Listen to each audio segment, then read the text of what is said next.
Hey, let me show you how we can fix this issue when your JBL Xtreme 4 won't turn on. As you can see in my case, this power button just lights up, but it actually turns off.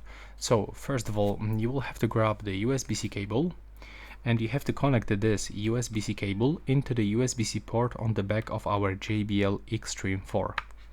Then this second end of the cable, for sure you will have to connect into the charging brick, your laptop console, any power supply.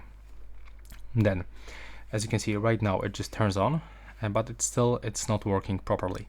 So we have to use two buttons combination. We have to click and hold the Bluetooth button and the play and the pause button. So let's click and hold these two buttons until the speaker turns off. So just take a look on this power button indicator. It will take around 8 or even 10 seconds of holding. There we go. Now it actually turned it off, so unplug this cable, then click on the power button,